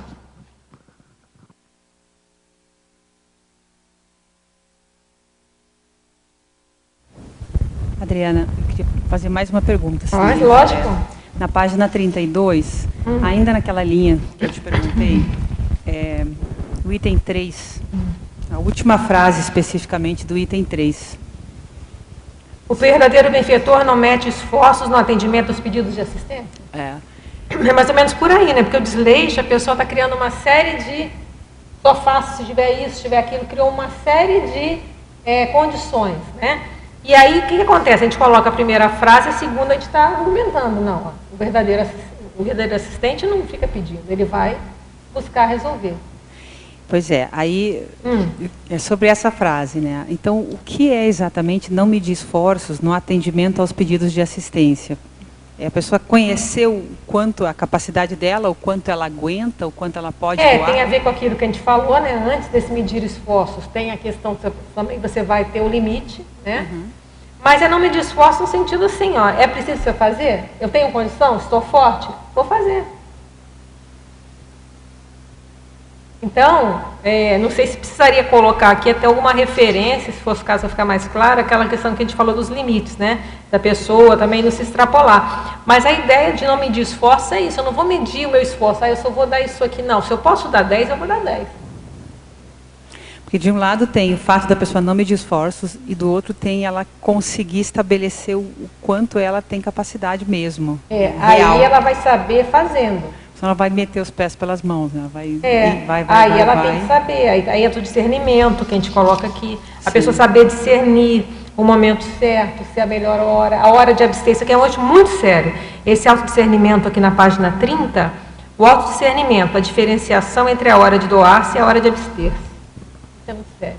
Às vezes a melhor ajuda é se abster, isso que é difícil das pessoas entenderem. Pois é. E a gente mesmo saber a hora que você está sendo omisso aqui é omissão ou não é omissão? Então, esse faz parte até do nosso crescimento, a gente começar a entender melhor isso, né? O que é uma abstenção cosmoética do que uma omissão? Uma omissão deficitária, né? Uma super de uma omissão deficitária. Então, isso é justamente fazendo os resultados que nós vamos aprendendo. Dessa vez, tem na bola, não funcionou, vamos tentar dessa vez. Dessa vez falei demais, a pessoa às vezes não entendeu. A gente coloca aqui um negócio que eu acho muito sério, é a questão de aguentar a antipatia, né? Deixa eu ver onde é que está. Coloquei em algum lugar. Depois eu tento achar aqui, que é mais ou menos isso, essa ideia, que às vezes para você fazer tarde, você vai suportar a raiva do outro por um período. Mas você tem que esclarecer, e aí você vai ver, a dose foi demais, ou às vezes não, a dose estava certa às vezes. E aí como é que você vê que a dose é mais certa? Daqui a um tempo a pessoa vem te falar, poxa, aquilo valeu, aprendi, aquilo funcionou. Então a dose não estava justa. Mas aí a gente fazendo responde demais, às vezes dá de menos, às vezes falou demais. Mas suportar esse mal-estar também faz parte da tarde. Senão é o tacon, você vai só ficar sorrisos, né? O impacto, segurar o impacto de uma impactoterapia ou de um esclarecimento faz parte da doação. Você está aguentando? Era muito mais cômodo e mais gostosinho ficar quietinho, fazer carinho na cabeça de todo mundo. Né? É muito mais gostoso. Todo mundo vai bater palma, te achar, olha que delícia essa pessoa, que gente boa, que tranquila, que legal, né? Que gente legal. Não, agora na hora que você quer fazer atares, às vezes você vai falar uma coisa que a pessoa não vai gostar. Então, suportar isso, eu vejo que é uma das maiores provas de afeto. Eu já escrevi, acho que em algum lugar. Eu entendo isso. A maior prova de afeto é você ir lá, falar para a pessoa um negócio na cara dela, a pessoa vai ficar pé da vida com você às vezes. Mas você falou, e daqui a um tempo, às vezes pode demorar um tempo, a pessoa, não, realmente, você foi a única que me falou a verdade. Todo mundo passou a mão na minha cabeça. Você foi a única que me falou a verdade. Isso já aconteceu. Adriana, tem um pouco em relação ao item 2 da eliminações aí na página 31, ansiosismo, só que não é uma outra forma. É uma outra forma, do assistente, né? Se manifestar, né? Ficar. Essa paciência, você pegou. Tem um pouco. Não sabe pela experiência não serem rápidas as mudanças evolutivas definitivas. Então, às vezes também o assistente veterano não desanima fácil perante os titubeios do assistido, né? Às vezes o assistido, a gente tem que ter uma paciência, né? Não é fácil. E aí a gente tem que ver também a paciência que os amparadores têm com a gente. Eu acho que isso que é mais sério. Garanto que é muito maior com qualquer paciência que a gente tenha com qualquer assistida dos amparadores, com certeza é bem maior com a gente. Então, é por aí. No mínimo para retribuir, né? Fala, Maria Luísa. Na página 33, na frase enfática, eu acho que tem tudo a ver com a gratidão. Você poderia falar um pouquinho mais? Quem já precisou e recebeu auxílios providenciais sabe mensurar o valor de disponibilizar-se para quem precisa. Assim nasce o interesse por aperfeiçoar-se na doação cosmoética. Então tem a ver com a gratidão, tem a ver com o reconhecimento tudo que a gente recebeu, às vezes, não era adequado. Aquela hora que a gente estava, às vezes, no buraco, alguém foi lá e tirou. Então, a gente não vai fazer. Aí, isso que vai ver, não. Então, isso foi valoroso. Então, a gente coloca isso aqui em outro lugar também, a questão do alto valor, né? Que isso ajuda, ó, autoestima. A admissão, que está na página 31, número 3. A admissão do próprio valor, com base na constatação das benesses alheias surgidas de simples ações pessoais cotidianas. Então, às vezes a pessoa, por isso que a gente fala que a questão da autodesvalorização, tudo isso vai sendo eliminado. Porque às vezes um papo, um sorriso que a gente deu, às vezes uma conversa simples, aquilo não doeu nada, não fez nada, e a pessoa fala assim, nossa, aquele papo me ajudou a beça. Uma energia, porque você está conversando, você está jogando energia, né? Naturalmente. Então, isso vai dando uma autoestima também para a pessoa. Então, quanto mais ela assiste, ela vai também tendo mais confiança na capacidade de assistir. E ela vê aquele pequeno ato tem valor. Aquele pequena ação, que às vezes não te custou nada, em termos de tempo, foi tudo tão natural, mas foi na hora certa, ajudou na hora certa. Então, isso eu acho muito sério também. E você fala aqui da autodoação cosmoética, né? E aí entra a qualificação, a gente se qualificar para poder fazer atares, né? Atares. Porque a autodoação de cosmoética entra nesses pseudocensos aqui, né? Que a pessoa doa, mas não doa muito, doa, mas põe condições. Então, isso varia bastante. Ok? Ok. Sim, por favor. Em cima, Sueli. Aqui. Opa, é que você está andando aí, fica difícil realmente. É que eu fui buscar, o microfone, tá ok. Ei, tudo bem? Eu cheguei retardatária. Opa, sabe? Não tem problema. Reciclante retardatária. O preço é o mesmo. Pois é. Quando você fala da autodoação cosmoética, me veio um questionamento, porque eu estou fazendo acoplamentário. Ah, que ótimo. E no campo me foi passada a questão da autobenignidade. Né? E aqui você abordou também autoestima, né, essa parte toda. Será que você pode explanar um pouco mais? Porque eu vou investigar a questão da autobenignidade comigo, né, quer dizer, a minha benignidade, e eu acho que bate tudo com o teu verbete. Bate, acho que é isso aí mesmo. Porque quanto mais autobenignidade, mais a gente está propenso à questão da autodoação cosmoética. Mas aí tem aquela benignidade ingênua, como a gente colocou aqui no pseudocenso, né? Então, às vezes a pessoa é muito benigna, mas aí às vezes sacrifica a vida inteira, morre mais cedo, não se cuida. Então eu vou lá, agora eu vou fazer assistência em um lugar super perigoso. Ela, não, eu vou bem, eu estou indo cheia de boa vontade. Entra lá, às vezes sem tomar uma precaução e vai lá e morre lá, é assaltada, acontece alguma coisa. Quer dizer, não é dizer que ela não vai lá, ela deve ir, mas não ingenuamente, vai, mas vai se proteger, ver a melhor forma de fazer, então sem ingenuidade. Então a benignidade em si, ela é neutra, porque a pessoa pode ser muito boa, ela é boa, mas a cosmoética é que vai qualificar para ela conseguir ser mais efetiva. Então ela vai ser mais eficaz, porque ela vai colocar a cosmoética naquilo que ela vai dar. Pois é, a pessoa muito benigna vai lá e dá tudo para a pessoa. Às vezes não ajuda, que a pessoa fica acomodada, não resolveu nada.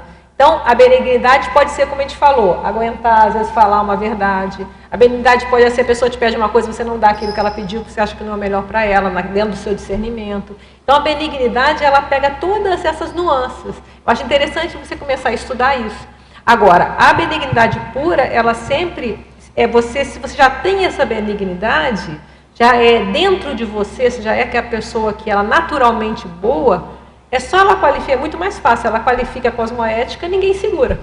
Então, no caso, a autobenignidade seria uma qualificação da minha cosmoética, no sentido de eu me amar, me respeitar, ter cuidados comigo, seria nesse aspecto. Isso é um lado da benignidade. Aí, a benignidade pega alto também, mas a gente está pensando na hétero. Você cuida de você para você conseguir cuidar do outro melhor. A benignidade, ela inclui tudo. Então, você vai ser uma pessoa benigna para o cosmos. Ser benigno para o cosmos, você faz parte do cosmos também. Então, você vai ser benigna com você, mas também ser benigna não é só com você. Isso que eu falei, a benignidade dá um estudo bem legal. Eu não sei se já tem o verbete benignidade, mas você começa a estudar isso, A gente está dando aqui algumas associações de ideias que eu estou tendo agora, mas você começar a estudar a fundo essa questão da benignidade, todas essas nuances, é bem interessante, é um estudo bem legal. Eu entendo por aí. Esse verbete tem tudo a ver, estuda ele com calma, né? Que ele vai te ajudar. Então, não é a benignidade que vai qualificar a cosmoética, é a cosmoética que vai qualificar a benignidade. Você vai pegar a benignidade que a pessoa já tem e ela vai aplicá-la, essa benignidade, da forma mais lúcida que ela puder. Para multiplicar essa benignidade. É assim que eu entendo.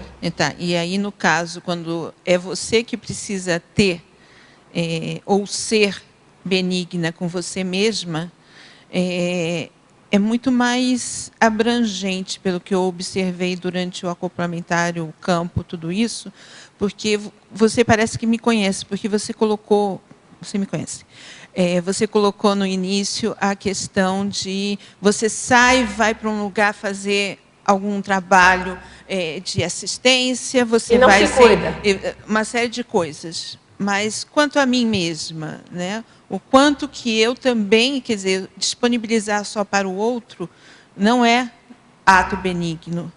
É ajudar, mas que eu falo, você vai ajudar você também, tudo faz parte do contexto. Porque quanto mais forte você tiver, mais a ajuda vai ser mais qualificada. Entendeu? Deu para entender. Mas não quer dizer, para não ir naquele polo, então eu vou cuidar só de mim, está errado. Ou só cuidar só do outro e me abandonar, vai morrer mais cedo. Então, tudo faz parte de um conjunto, de um contexto. Tá certo? Mas você se ajuda para você ajudar melhor. Tá? Mário, quer falar? É só não confundir auto-benignidade com auto-perdão. Isso aí pode gerar uma confusão enorme. A pessoa tem que ser auto-imperdoadora. Ser benigna, sim, mas não confundir auto-perdão com benignidade. São coisas bem diferentes, uma coisa não tem nada a ver com a outra. Não, mas a gente pode pensar o seguinte, a melhor forma de ser benigna com você mesmo é não se perdoar. Isso. Porque se você se perdoa o tempo todo também, você não está fazendo nada para a sua evolução. Você vai cair no buraco assim, ó. Né? Agora, ser benigno com a gente, eu entendo que entra de forma cosmoética, por isso tem a qualificação. A benignidade cosmoética com a gente é não dar moleza para a gente, não. Às vezes a gente vai, não, olha só. É auto-absolutismo, é não se vitimizar, não se perdoar. Errei, tudo bem. Fiz bobagem, ok, mas não vou fazer de novo, não. Eu vou agora morder a língua, mas eu não erro de novo. Então, esse jogo é a benignidade cosmoética. Então, foi uma boa lembrança do Mário. É incluir na benignidade cosmoética essa nuance, a questão do auto-imperdoamento. Então, não ter o auto-imperdoamento, não se perdoar mole. Porque isso não está ajudando a você nem a ninguém. Quando a gente se perdoa, não tem problema não, eu fiz errado, não, mas tudo bem. A gente não está evoluindo, a gente parou, não está fazendo nada. Se a gente não ir puxando a gente, não, peraí, não, ali você pisou na bola. Mas sem deixar, nesse verbete autocrítica que eu terminei agora, eu estou com ele quente na cabeça, né? Então, tem uma parte que eu coloco isso, da questão da gentileza, né? Quer dizer, você manter a gentileza com você, mesmo na maior firmeza autocrítica, não é fácil. Entendeu? Você vai ser duro com você mesmo, é impacterapia com você mesmo, mas sem perder a gentileza. Eu acho que isso é um bom desafio, né? Vou pegar mais uma aqui, ó. Dentro do voluntariado conscienciológico, quais as atitudes, treinamentos, técnicas para ter maior senso de doação cosmoética, tanto na CCI como na SOCIM? Olha, eu acho que é por aí. Se você começar a ler isso aqui tudo e ver o que você pode ajudar mais.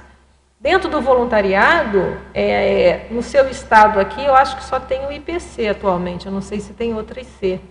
Mas entrar e chegar lá e ver, olha, onde eu posso ajudar. Eu não sei se você tem aí o IPC, aí, porque é a pessoa de Santa Catarina. Santa Catarina, eu acho que só tem IPC, né? Florianópolis só tem IPC, eu acho, lá, né? Eu vou te dar o telefone do IPC, eu sei que tem, não sei se tem outro. Mas, olha, você vai lá no IPC, deixa eu achar aqui.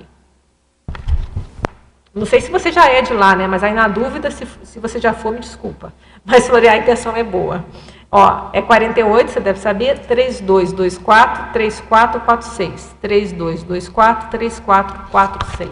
Então, dentro do voluntariado conscienciológico, entra lá e pergunta, estão precisando que faça o quê aí? Posso ajudar em quê? Tenta ajudar da melhor forma.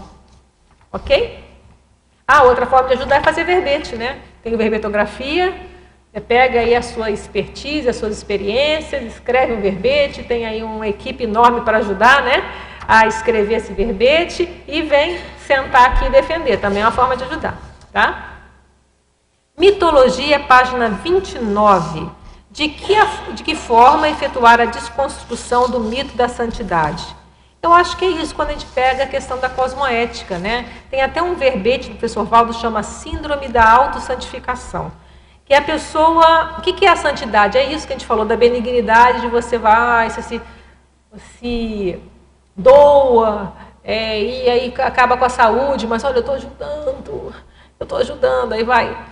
Isso aí tem que ver, aí cada um tem que fazer autocrítica. Não tem um egão aí não, né? Porque você está pondo lá o holofote, olha como eu me sacrifico por vocês, olha que sofrimento. Então tem que estudar isso aí. Então a gente desconstrói isso pensando, refletindo. Qual o nível de cosmoética disso? Será que eu não ajudo mais se eu der um exemplo de saúde? Né? Não, olha só, faço isso, faço aquilo outro, mas olha, me cuido da minha saúde, cuido disso, cuido daquilo. Não é um exemplo melhor? Você vai ensinar ao outro a cuidar dele também. Eliminações. Poderia comentar o item ansiosismo e melindre. Vamos lá. Ansiosismo. Sabe pela experiência não serem rápidas as mudanças evolutivas definitivas. O assistente veterano não desanima fácil perante os titubeios do assistido. Aquilo que a gente falou. Às vezes a gente vai fazer um esclarecimento, a gente, não necessariamente a pessoa, não exigir que a pessoa mude de um dia para o outro, porque é só ter um pouco de autocrítica, né? A gente consegue mudar de um dia para o outro. Põe a mão na consciência. Alguém consegue mudar de um dia para o outro? Não. Tem um tempo, né? A gente vai mudando devagar. Então, ter essa mesma paciência que os amparadores têm conosco, a gente começar a tentar ter com os outros também. Melindre. Sabe manter o foco na carência do assistido, abrindo mão de orgulhos e ressentimentos. Isso é muito sério. Para quem deseja assistir, não há espaço para picuinhas. Isso é uma dificuldade, às vezes, para a gente começar a ver, porque, às vezes, tem aquela pessoa às vezes, que tem um problema, uma dificuldade, né? Na hora que ela está precisando de ajuda, apagou tudo, zerou. Zerou, vamos começar do zero. Então, esse tipo de cuidado é muito sério, que é não entrar em melindre. Porque se você entrar em melindre, não, aí ele não vai ajudar, não. Essa pessoa não ajuda, não, porque aquele dia essa pessoa me falou aquilo, eu não engoli. Então, se quem quer ajudar, nessa hora ficou pequenininho. Tudo fica menor, tá? Então, essa é a ideia daqui do melindre. Para quem deseja assistir, não há espaço para picuinha. Pseudosenso. A pessoa quer o elitismo e a santificação. Está em cima, hein? Ó, elitismo. O sentimento de autodoação é direcionado somente para as atividades cujo status é considerado à altura da própria condição. Quem quer realmente ajudar, disponibiliza para executar o prioritário no momento evolutivo. É aquilo que a gente já tem comentado aqui, né, algumas vezes, que a gente falou hoje. A pessoa ela quer ajudar, mas só naquele função que ela considera. Eu entro, mas se for para a diretoria. Eu entro se for para presidir. Se não for presidir, eu não vou. Então, cada um tem que avaliar essa situação. Quem quer ajudar, vai ajudar naquilo que está precisando no momento. E santificação, a gente acabou de falar, né? O sentimento de autodoação está pautado na vontade de enaltecer a própria imagem pública. A afeição sincera aos outros implica no autossacrifício lúcido, silencioso. Então, a gente já comentou aqui que a gente, para quem tem olhos de ver, vê que as pessoas que fazem mais autossacrifício, às vezes em função do trabalho, não ficam exaltando isso, não. Ficam bem quietinhas, trabalhando, né? Igual a formiguinha, né? No paradigma religioso, se fala muito da questão de doação pelo amor de Deus. Que Deus é o amor e a verdadeira doação. Como a Conscienciologia vê essa questão do amor de Deus como autodoação sincera? Olha só. Então você não conhece o IPC mesmo, não. É aquela pessoa de antes, né? Deixa eu ver aqui. É o próprio. Então, ó, o IPC vai te ajudar, hein? É pela pergunta aqui, ver que a pessoa às vezes não está tão a par da questão da Conscienciologia, então isso vai te ajudar. Olha só, essa questão de Deus, como a gente fala aqui, isso é uma causa primária, se existe isso ou não existe, a gente vê que isso já entra numa questão mateológica. O mais sério, que tem uma causa primária e tal, nós não entramos nessa questão. A A gente vê a questão hoje. O que a gente pode ajudar hoje? Então, esse amor de Deus pode ser um amor fraterno, um amor maior. A gente não diria personificar numa causa primária, mas o que a gente entende aqui, o que a gente já consegue entender e estudar, é o que a gente falou, do vírus ao serenão. Então, são esses princípios de vida. O serenão seria essa consciência mais evoluída, que não é um serenão, são vários. Então, são consciências que nós vamos chegar lá, desde que a gente se esforce para isso, nós vamos, devagarzinho, chegar nessa autodoação universal, que seria, como a gente falou, o máximo de doação. A gente doaria tudo de uma forma fraterna e sincera. Então, acho que poderia se aproximar um pouco mais disso que você falou. Agora, lembrando que depois do serenão, o serenão ele ainda tem vidas nessa dimensão intrafísica, ele ainda nasce aqui.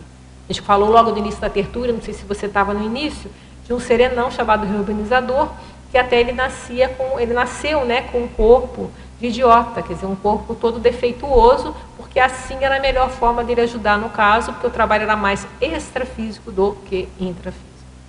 Mas depois do serenão, a gente entende que ainda existe uma outra fase de evolução, que a gente chama de consciência livre. Então, nós não precisaríamos mais nascer nessa dimensão, e a gente vai seguir de uma outra forma. Então, uma forma mais expandida, que hoje é muito difícil da gente ter ideia do que é. Quer dizer, falta ainda cognição. Então, a mesma coisa, se eu chegar para minha gatinha lá em casa e tentar explicar para ela que ela vai virar um ser humano, que ela vai ter que trabalhar, que ela vai ter que escrever, que ela vai ter que cumprir uma ProEx, eu vou ficar falando para essa minha gatinha meses e ela não vai compreender. Então, eu estou fazendo uma correlação. Vamos pensar na mesma coisa. Então, hoje, essa causa primária, essa coisa maior, para nós é a mesma dificuldade de tentar compreender. A gente pode ter algum vislumbre disso se a gente tem a projeção chamada de mental soma. Então, é um corpo, um dos corpos que nós temos, além do psicossoma, que seria próximo. Então, a gente já teria alguma noção. Então, a gente não seria tão como a gatinha, né? A gente teria algum nível de prospecção do que seria essa outra realidade. Mas ainda é muito incipiente. Então, a gente entende que a gente deve estudar aquilo que nós conseguimos ver hoje e entender hoje, e vamos aumentando a nossa cognição para a gente conseguir estudar e entender cada vez mais adiante.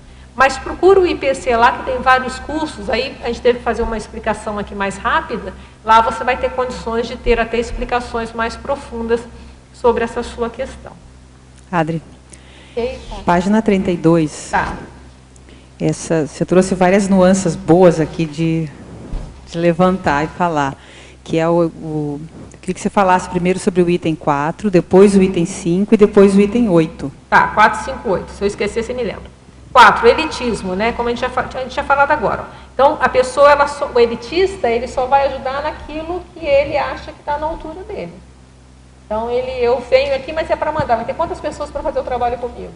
Então, ela já entra por cima. E, na verdade, às vezes você vai entrar para ajudar no que for preciso. Tá? O outro que você falou era qual? 4? O item 5, de baixo. 5 é o de baixo, né? Manipulação. O sentimento de autodoação é simulado devido a objetivos escusos, de auripoder com a criação de dependências. Então, aqui, na verdade, não seria nenhuma doação, né? A pessoa está simulando. Então, você olha, mas ela quer alguma coisa em troca. Então, há vampirizações energéticas e emocionais mascaradas em aparentes dedicações assistenciais. Então, a pessoa está ajudando, mas ela quer ganhar alguma coisa com isso. Então, tem interesses escusos ali. Então, não é uma doação... uma dissimulação. Uma altruística, e que é aquilo que a gente falou, dependendo do tipo, a gente fica sem saber, como você falou, né? O ato, o parente está ok, mas qual a intenção por trás? Às vezes, não necessariamente está tão óbvio esse interesse. Então, a pessoa quer manipular ou criar um séquito de pessoas que fiquem adorando ela. Então, é nesse sentido que doação é essa? Se eu quero criar um monte de gente para ficar me bajulando, né? E a outra que você falou é o 8, obrigação. Isso tem muito com o peso da religião, né? Até o nosso amigo lá perguntou a relação da religião. Muitas vezes da religião vem essa questão da obrigação, né? Eu tenho que assistir, eu tenho que doar, mas a pessoa faz isso com peso. Então, olha, é entendido como uma obrigação forçada, penosa, e às vezes de lavagens cerebrais multimilenares. Então a pessoa vê que ela tem que ajudar, mas ela sofre. Aquilo não é uma coisa, enquanto que ajudar, a gente quer fazer o diferencial aqui com a religião. Essa doação que a gente fala aqui é prazerosa. Você doa, é tranquilo, você não está sofrendo com isso, você não faz porque você é obrigado, você faz porque você quer.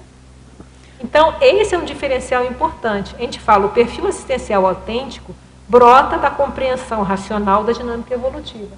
Então, quando a gente começa a compreender tudo que nós já recebemos nessa vida, de tudo que a gente já ganhou de amparo, quantos amparadores nos ajudaram para chegar hoje aonde que a gente está? Então, quantas vidas, quantas coisas.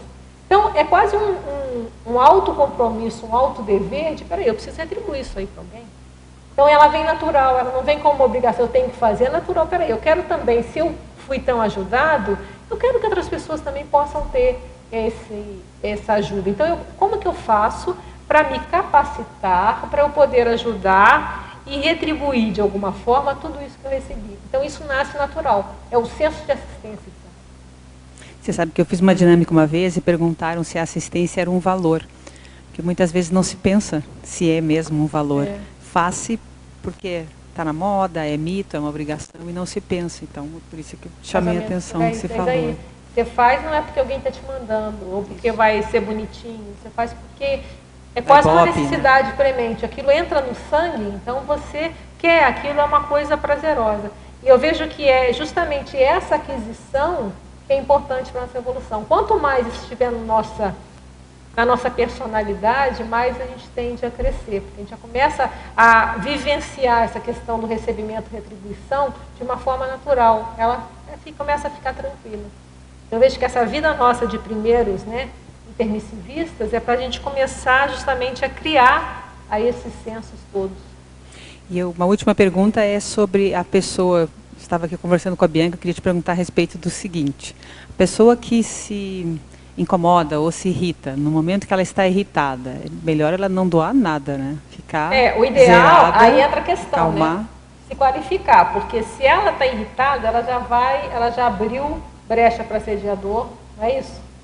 Já sabe disso, a coisa é complicada. Então, às vezes, o melhor é a pessoa, se ela não está segurando, fechar. Por exemplo, em relação a uma escagem, se a pessoa está escada, às vezes é melhor ela ficar quieta. Ela se encapsula e fica quieta até ela conseguir dar conta daquilo, porque a tendência dela fazer besteira é muito grande, porque tem aquela irritação interna que ela ainda não está conseguindo dar conta. O ideal é que não tivesse, mas se está, então vamos tentar segurar, acalmar, para não sair brigando com cosas. E às vezes a questão é da própria escagem, sabe? Então, às vezes, há um momento da escagem, às vezes, antes de você for dar um curso, alguma coisa, há uma pressão maior. Então, às vezes não dá para rir, não dá para conversar, mal dá para falar oi, porque a coisa está pegando. Então, você está tendo que gerenciar uma série de situações ali para tentar. Depois, não. Depois que aquilo passar, ok. Então, isso acho que faz parte também do aprendizado da escagem. O ideal é nem chegar a se irritar. Enquanto a gente não consegue, tem que ver com a tara. Sim. E o que eu vejo também, sabe, Fabiana, em relação à tara, vamos supor, a gente aguenta até aqui. Então, no nível X aqui, a gente aguenta bem. A gente aguenta, aí surgiu o X mais 2. No X mais 2, aí a gente ainda vai cair, irrita, dor de barriga, dor de cabeça, opa, aí a gente vai se fortalecer, já consigo o X mais 2. Aí daqui a pouco vem o X mais 4. Então, naturalmente, no processo, até que chegar a um ponto, que é a desperdicidade total. Ok, venha o que venha, inabalável. Mas até lá, eu vendo que vai aumentando o estofo, aumentando a tara energética. Porque é aquilo que a gente aguenta sem aquilo manifestar dentro da gente algum tipo de problema. Isso passa também por um nível profundo de autocompreensão, né? A pessoa se entender para ela conseguir identificar o que é dela e o que é das consciências. Aí entra com o senso autocrítico, né? A gente coloca lá que o senso autocrítico, ele vai ajudar todos os outros sensos. Porque no autocrítico, a gente aumentando a nossa autocrítica, que a gente vai se conhecendo mais, a gente vai começar a ver mais essas nuances, né? Agora é meu, agora não é, agora é do outro, agora é a tara, agora não é. Então, isso tudo é um aprendizado. Estamos aprendendo. Devagar, com paciência. No amparador, tem paciência. Obrigada. Sim, Maria Luísa. Adriana, de novo, na página Sem problema. 27. 27. Pensinologia. É a primeira, tá? No começo. Vamos lá. Estamos falando no censo, que é o nome do seu verbete. Isso. O tempo pensênico dedicado ao encontro de soluções assistenciais.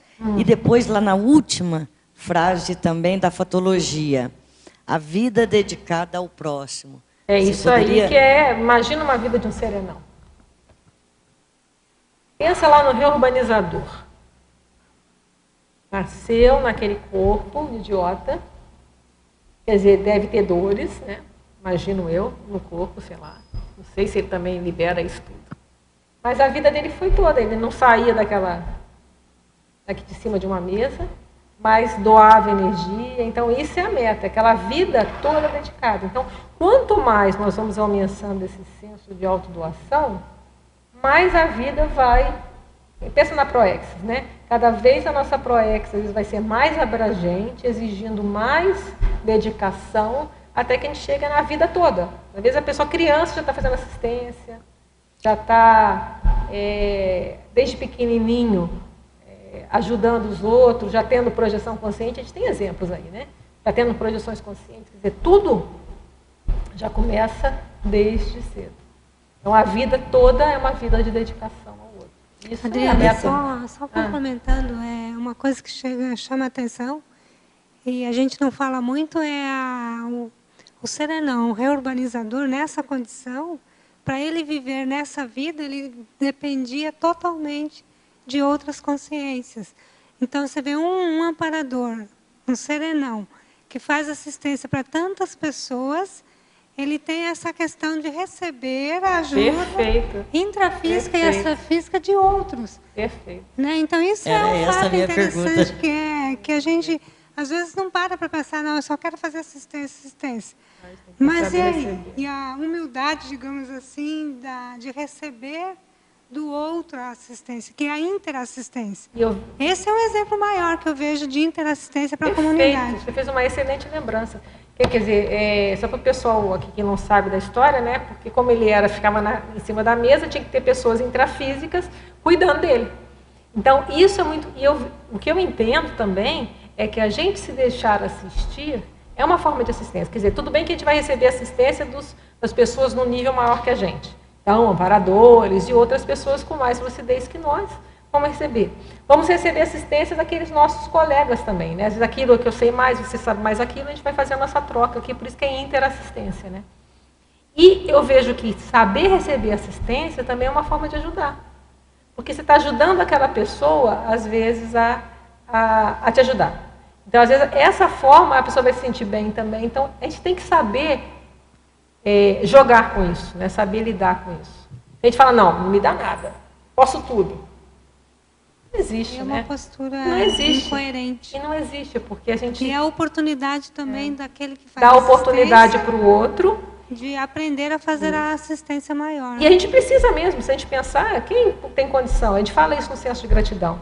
Quem hoje vive nessa dimensão sem a ajuda dos outros? Tem que ter alguém para fazer a nossa roupa, nossa comida. Tudo. Existe gente, é uma rede de ajuda para a gente poder viver bem nessa dimensão. Que é a rede interassistencial, multidimensional. Quer viver sozinho, vai lá para o meio do mato, vai ter que caçar comida, vai ter que fazer arroz. Imagina, não dá. A vida em sociedade é isso, não deixa de ser, a grosso modo, esse processo de trocas. Mas aí a gente vai vendo isso, e de energia, e de auxílio, tudo que a gente já recebeu. Então, valorizar isso é que nos impulsiona a assistência. Eu vejo que a raiz dessa questão da gente querer fazer assistência, sem ser porque alguém mandou, porque a religião disse que eu tenho que fazer, porque o Zezinho falou que tem que fazer, não. Fazer assistência porque eu quero fazer, eu entendo que vem dessa conscientização de tudo que a gente já recebeu. E tudo que a gente precisa receber ainda. Então a gente sente aí começa a vir, não, eu também tenho condição de dar. E na hora que você começa a dar, isso dá gratificação. Porque você vê que é a sua utilidade, é o seu senso de utilidade. Você se vê útil para aquela outra pessoa. Isso é uma coisa simples. Um sorriso, você pode tirar uma pessoa da depressão e você nem sabe. Então, um acolhimento bobo, né? E às vezes a pessoa estava mal, estava achando que o mundo não presta, aí você vai lá, dá uma festinha com a pessoa, conversa e tal, daqui a pouco ela fala, nossa, você me tirou de um autoassédio violento, você nem se deu conta. Então, tudo isso é possível acontecer, né? Isso é sincronicidade, era isso que eu ia comentar. Ah, é? É. Porque a gente sabe o carinho que a prestadora que estava cuidando do serenão tinha pelo serenão, é uma coisa gratificante, né? Então ela fazia com prazer aquilo, não era forçado. Imagina a energia também que não era lá, né? Imagina que é fantástico, né? Faz uma coisa para alguém que está totalmente dependente, depende de tudo, com o maior carinho, com a maior atenção e com prazer, né? Então isso é doação, mano. Muito sério. Sí, Adriana, referente a los indicadores, en la página 30, el número 2, que fala de la atração consciencial, o magnetismo exercido em consciência e consciências carentes com base na holosfera benévola e doadora. Uno tem que ter uma holosfera para cumprir essa atração e você poder doar, não? É decir, normalmente elas são trazidas ou também por atração, como você parece que indica aqui. Pode aclarar um pouquinho isso, por favor? Olha só, que quanto mais a pessoa tem aquela energia benévola, positiva, vai ter aquelas consciências que não vão gostar. Aquela pessoa mal intencionada vai sair correndo, não vai gostar. Mas aquela pessoa carente de assistência, ela naturalmente ela vai sendo atraída. Então é aquele atrator ressomático, tem um verbete do professor Valdo, né? Então, a pessoa que ela começa, igual o tenepsista, ele começa a trabalhar, começa a funcionar a tenepse, às vezes ele começa a ser um atrator, então às vezes as pessoas chegam para conversar com ele na rua. Por quê? Ele, bem ou mal, está atraindo aquela consciência pela energia mais positiva, aquela pessoa predisposta vai se sentir atraída. Obviamente, aquela pessoa mal intencionada não vai se sentir atraída, vai até querer ir embora. Mas aquele carente de assistência, naturalmente ele vai vindo. Então, vai vindo, os assistentes vão chegando para poder... Aí a pessoa pode auxiliar mais. Então, ela vai atraindo as pessoas. Essa é a questão. Ok? Então, agradeço a presença de todos, tertulianos, teletertulianos, nossos comerciais. Obrigado. As pontuações da tertúlia de hoje são 28 assinaturas no livro de presença, 23 perguntas presenciais e 20 perguntas respondidas online. Hoje nós temos 3 recados. A Valdirene com o curso Acoplamentário, a Patrícia com ICP12 em Foz do Iguaçu e a Silvia com o curso Etnia Cigana. E antes nós teremos os Amigos da Enciclopédia. Boa tarde, a gente quer convidar vocês todos, teletertulianos e tertulianos, a exercerem o seu senso de doação cosmoética. Hoje, especificamente, com o programa Amigos da Enciclopédia. Que é isso? É uma adesão que você faz, voluntária, anual, financeira, que pode ser parcelada em até 12 vezes, e que estes recursos todos, de já quase 500 amparadores intrafísicos da enciclopédia, mantém, né, fazem a manutenção dos ambientes de produção dessa Mega GESCOM, que é este tertuliário, aqui, com a transmissão diária, com os verbetes, né, gratuitos, e também o Holociclo e Holoteca, que vocês já devem conhecer e sabem da importância, né, de manter e ampliar todo aquele arquivo que a gente tem, né, todo aquele acervo importantíssimo para todos nós, pesquisadores da Conscienciologia e para as futuras gerações também. É muito fácil você, então, virar este amparador da enciclopédia. Entre em contato aqui com o CAEC, você que é de fora, pelo telefone 45, código de área 3525 2652, e você que está aqui, se dirija à recepção do CAEC. Muito obrigada. Boa tarde a todos. O convite é para o curso acoplamentário que vai acontecer de 18 a 20 de abril no campus CAEC. Este acoplamentário tem a temática Ortopensinologia e os EPICONs Everton Santos, Marcelo Silva e Mabel Teles. O acoplamentário tem o objetivo de desenvolver o parapsiquismo de maneira lúcida e faz uso das técnicas da clarividência facial e do acoplamento energético. Então, o convite é para quem quer aproveitar o feriado de 18 a 20 de abril, visitar o campus CAEC e participar do acoplamentário. As inscrições podem serem feitas através do telefone 45 3525 2652 ou diretamente na recepção do CAEC. Obrigada.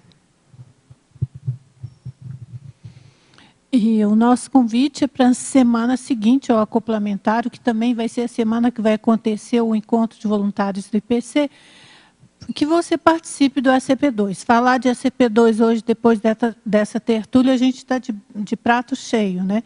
Porque o ACP2 é aquele campo bioenergético consciencioterápico onde os amparadores promovem a doação, né, para nós, mas nós também podemos contribuir com o nosso senso de doação, ajudando nossos familiares e também doando energias para a reurbanização.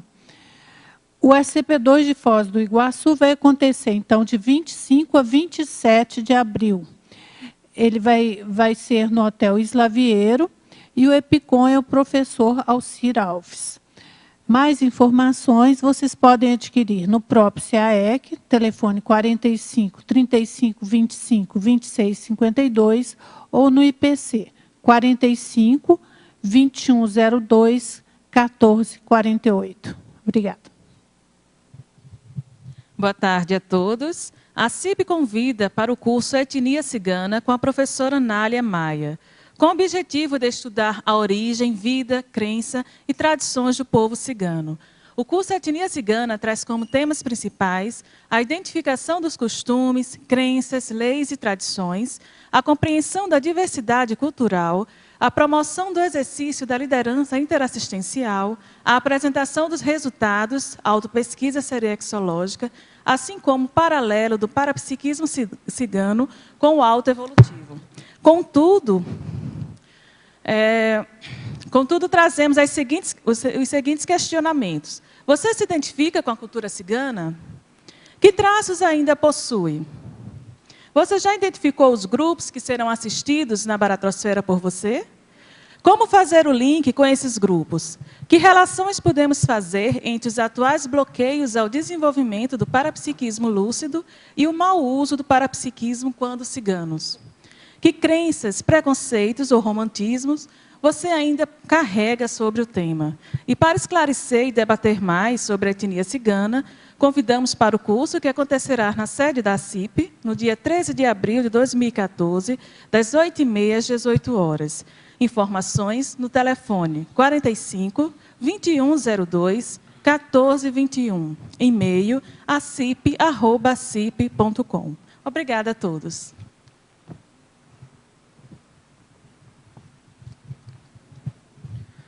Para amanhã, teremos o verbete Agenda Ambiental Organizacional, especialidade Ecologia, com a verbetógrafa Clara Emily B. Vieira. Muito obrigado e boa tarde a todos.